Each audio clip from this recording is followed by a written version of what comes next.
Hello everyone, welcome to maths Vedika. तो आज हम लोग class 12 CBSE examination 2026 board examination में पूछा गया मैथ्स में जो क्वेश्चन है उसको हम लोग सॉल्व करेंगे। ये केस स्टडी का क्वेश्चन है। तो क्वेश्चन है, an online delivery company in a city has 5,000 subscribers and collects annual subscription fee of rupees 300 per subscriber for unlimited free deliveries. The company wishes to increase the annual subscription fee. It is predicted that for every increase of rupees 1, 10 subscribers will discontinue.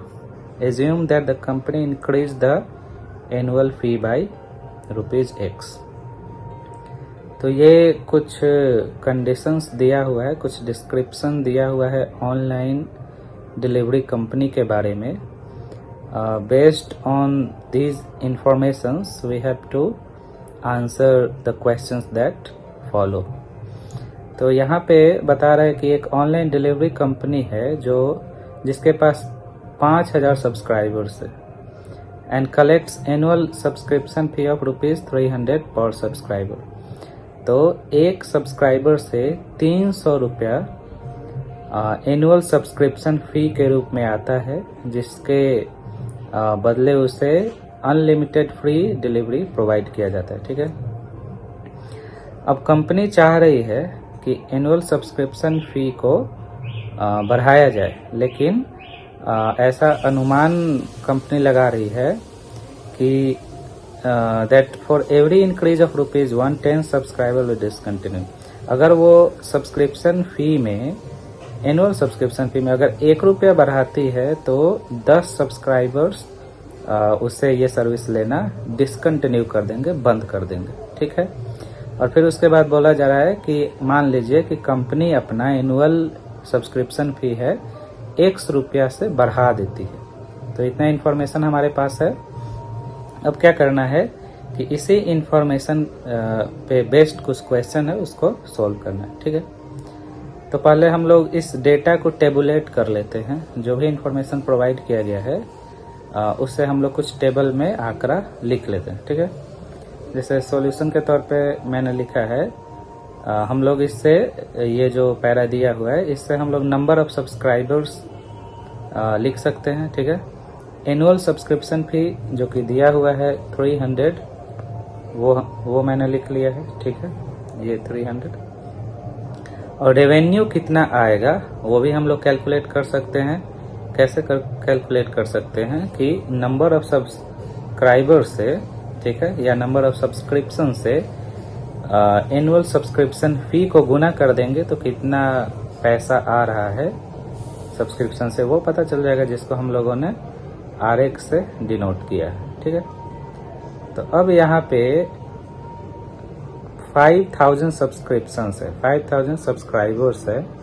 तो यहाँ पे अगर हम लोग 5,000 number of subscription या subscribers अगर दे देते हैं और एनुअल सब्सक्रिप्शन फी 300 रुपया है एक सब्सक्राइबर का, तो टोटल रेवेन्यू कितना आएगा?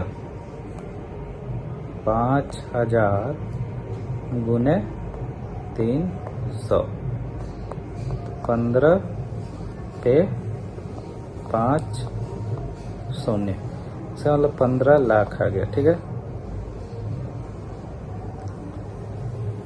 तो 5,000 सब्सक्राइबर में अगर 300 रुपया एनुअल सब्सक्रिप्शन फी है तो 15 लाख रेवेन्यू जनरेट हो रहा है। ठीक है, अच्छा, अब क्या बोला जा रहा है कि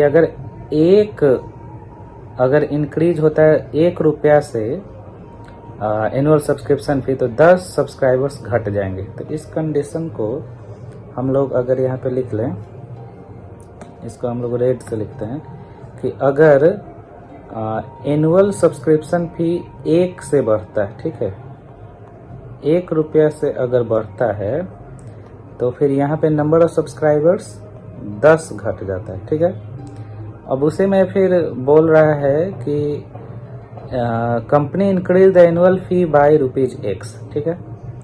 तब बता, अगर 1 रुपया से बढ़ता है तो 10 सब्सक्राइबर्स घटता है। तो वैसे ही अगर 2 रुपए से बढ़ेगा तो 20 सब्सक्राइबर्स घट जाएंगे। 3 रुपए से बढ़ेगा एनुअल सब्सक्रिप्शन फी तो 30 सब्सक्राइबर्स घट जाएंगे। इसका मतलब 10 टाइम्स सब्सक्राइबर्स घट रहे हैं जितना रुपया बढ़ रहा है, ठीक है। तो 1 रुपया बढ़ेगा तो 10x सब्सक्राइबर्स घट जाएंगे। यहाँ पे अगर ₹X इंक्रीज होगा, इसका मतलब 10x सब्सक्राइबर्स घट जाएंगे। ये तो सिंपल सा है, ठीक है। तो इतना इंफॉर्मेशन ये टोटल पैराग्राफ पढ़ के हम लोग टेबुलेट कर सकते हैं। अब देखते हैं क्वेश्चन क्या बोर्ड है, उसके अनुसार फिर हम लोग यहाँ पे निकालेंगे, ठीक है। पहला क्वेश्चन है, based on the given information answer the following question. पहला है, how many subscribers will discontinue after an increase of ₹X in the annual फी।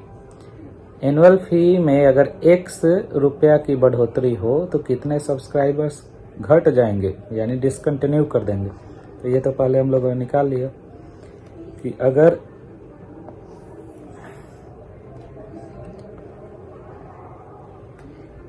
₹1 बढ़ता है तो 10 सब्सक्राइबर्स घटता है। 2 रुपए बढ़ते हैं तो 20, 3 तो 30, तो X रुपए बढ़ते हैं तो number of subscribers those will discontinue after the increment of annual subscription fee will be 10 times X, that is 10x, ठीक है। तो इसका आंसर हो गया 10x। आई होप आपको समझ में आया। 10x सब्सक्राइबर्स घट जाएंगे अगर एनुअल सब्सक्रिप्शन फी को ₹X से बढ़ा दिया जाए, ठीक है। अच्छा, अब इस इंफॉर्मेशन के बाद हम लोग एक ये निकाल सकते हैं कि जब ₹X से बढ़ जा रहा है एनुअल सब्सक्रिप्शन फी तो क्या हो जा रहा है एनुअल सब्सक्रिप्शन फी। पहले 300 था और X से बढ़ गया तो 300 + X हो गया। नंबर ऑफ सब्सक्राइबर्स डिसकंटिन्यू हो जा रहा है तो फिर कितने नंबर ऑफ सब्सक्राइबर्स बच जा रहे हैं। तो पहले 5000 थे, उसमें से 10x घट जाएगा तो ये नंबर ऑफ सब्सक्राइबर्स बच जा रहे हैं। तो रेवेन्यू कितना जनरेट होगा, रेवेन्यू क्या है, इसी का मल्टीप्लिकेशन करना है।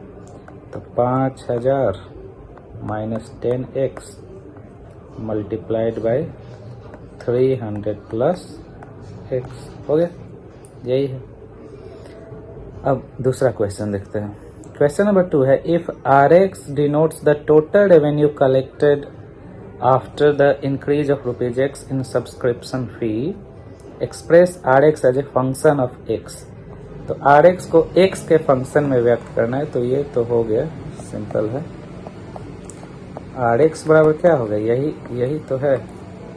अब इसको हम लोग गुना कर देंगे तो X के रूप में व्यक्त हो जाएगा।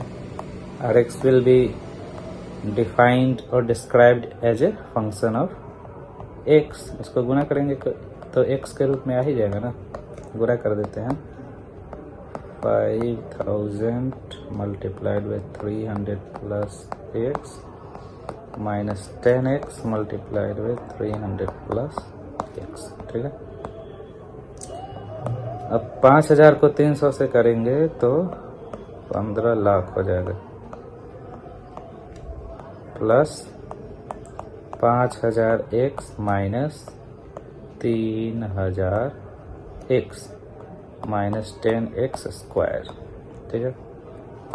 तो ये हो गया 15 लाख प्लस 5000 में से 3000 जाएगा तो क्या होगा 2000x माइनस 10x²।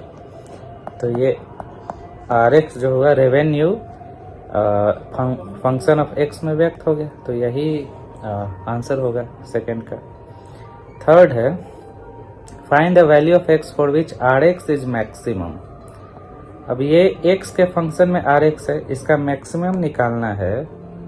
तो क्या करते हैं, इसको डिफरेंशिएट कर दे रहे हैं। क्वेश्चन नंबर 3, R' निकाल दे रहे हैं। तो क्या होगा, क्रिटिकल पॉइंट्स निकल जाएगा कि किन पॉइंट्स पे ये मैक्सिमा या मिनिमा एग्जिस्ट करता है, ठीक है।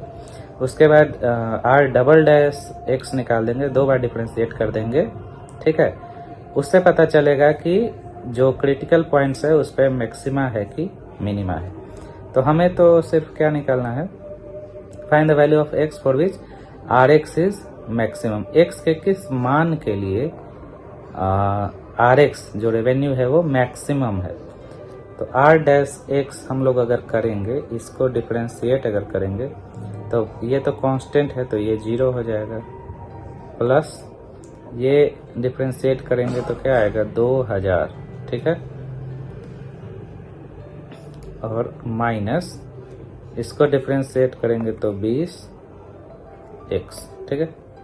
अब इसको 0 के आर डैश एक्स 0 के बराबर लेंगे तो क्रिटिकल पॉइंट्स निकल जाएगा, मतलब जो पॉइंट निकलेगा उस पे या तो मैक्सिमा एग्जिस्ट करेगा या तो मिनिमा।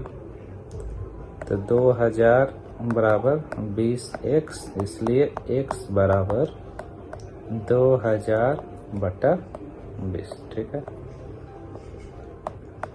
तो x बराबर जो 100 हुआ, इसी वैल्यू के लिए या तो मैक्सिमा एग्जिस्ट करेगा या तो मिनिमा। तो यहाँ पे पूछ रहा है कि x के किस मान के लिए मैक्सिमा एग्जिस्ट करेगा, तो ये पहले से ही बता रखा है कि ये जो पॉइंट है इसमें मैक्सिमा ही एग्जिस्ट करेगा। हम लोग एक बार चेक कर भी ले रहे हैं, ठीक है। तो x is equal to, for x is equal to 100 there will be maximum revenue. अब क्या करते हैं कि हम लोग r डबल डैश x निकाल रहे हैं, ठीक है। तो r डैश x क्या निकला है, ये निकला है, ठीक है। इसको डबल डैश करेंगे तो 2000 कांस्टेंट है तो उसका डिफरेंशिएशन 0 और माइनस 20x का डिफरेंशिएशन माइनस 20। अब ये क्या है, ये 0 से क्या है, छोटा है। तो जब r डबल डैश x मतलब डबल डिफरेंशिएशन किसी फंक्शन का 0 से छोटा है, इसका मतलब मैक्सिमा एग्जिस्ट करता है, ये हम लोग जानते हैं, ठीक है। और यहाँ वही बोल रहा है कि मैक्सिमा किस x के किस मान के लिए होगा, तो x बराबर 100 के लिए मैक्सिमा एग्जिस्ट करेगा, ठीक है। मतलब रेवेन्यू का maximum value x is equal to 100 होगा, तो यहाँ 100 आंसर होगा, ठीक है। अब x बराबर 100 डालेंगे इसमें, ठीक है, तो जो भी रेवेन्यू आएगा वो मैक्सिमम रेवेन्यू होगा, उससे ज़्यादा नहीं हो सकता है, ठीक है। तो आई होप आपको समझ में आया। फिर मिलेंगे किसी और वीडियो में किसी दूसरे क्वेश्चन के साथ। Thank you for watching the video. Thank you.